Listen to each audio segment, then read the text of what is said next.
Alhamdulillah, sai kuma shawara na biyu da nake so in bada game ga kwacawan yara. Me yasa yau zaka ga ka tashi yaronka zai zo ya yi making ba zai ma tuna inda kake ba, mu tuna rayuwan baya da ya faru. Yaron nan yaya ka ɗauke shi a filinka? Yaya ka ɗauki yaron nan a cikin filinka? Mistake ɗaya da muke amfani da shi mu kwacawa,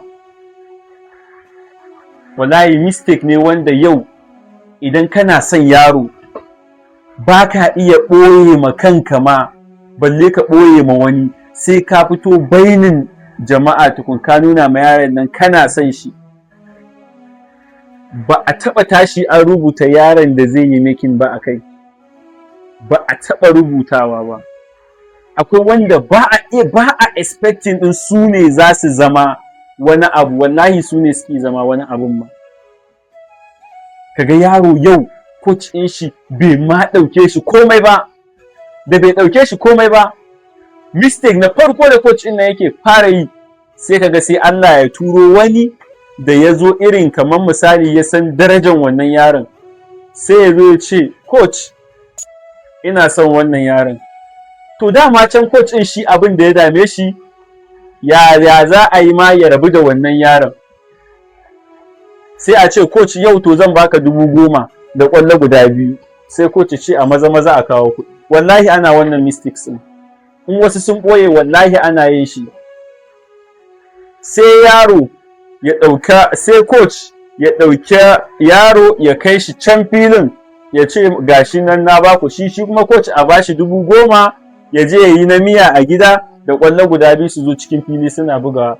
Sai Allah ya tashi ya taimake wannan yaron nan da kaman misali ba wulaƙanci ba ne fa, da kaman ka wulaƙanta ka je ka kai shi wani guri. Abin mamaki a nan shine yaron nan sai ya zo ya yi miki.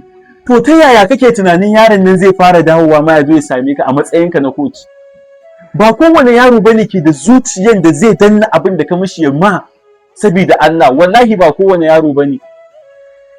Akwai yara da yawa wanda in suka yi maki, they won't even think of you, they won't even reason what you are even saying. In fact, in suka ma tuna ka, there will be even anger. Irin abin zai dinga bata musu rai. Sai su ce akwai lokacin nan da he didn't even think I'm even existing. Why it's not supposed to be so? Bai kamata a ce haka ya zama ba. Coach, ba a ce ka siyar da yaro ba, idan za ka siyar da yaro ka yi takarda mai kyau. Ka yi takarda mai kyau wanda za ka ba ma manajan da ya zo ko kuma tim ɗin da ya zo, za ka ba su wannan yaro da takardanka mai kyau. Ina takardanka yake? Yau misali za ka siyar da yaron nan ne, ka riga ka yi takardan da za ka sai da shi, kuma ka riga ka yi takardan da za ka ijiye shi a wani tim. So idan yaron nan ya yi making, ga percentage ina, ga iya dokokin da na sa, idan ya kai shekara ka ga percentage ɗin da nake so yaro ya samu. Idan ga percentage ɗin da ni nake so, idan 50-50 ne, idan 30-40 ne, idan 90-10 ne, wannan ya rage ga naku. Shi ne ya kamata fa. Amma za ka ga wani coachin bai ma ƙaunan ma ya ga yaron ma wani zubin ma a cikin filin shi. Shi tunanin shi wannan yaron kawai yana nan kawai ya zo yana ɓata mishi lokaci ne, wanda fa bai kamata ba. Mu dinga tuna rayuwar da aka yi a baya, yaya ka ɗauki wannan yaron nan kafin ya yi making, yaya ka yi da shi. Adalci za mu dinga ma kanmu. Ba ko da yaushe bane za mu ɗauki laifi mu ɗaura ma yaran mu ci yaro ya yi making, yaro bai zo ya duba coach ɗin shi ba, yaro bai zo ya yi kaza ba, lokacin nan daga baya me ya yi.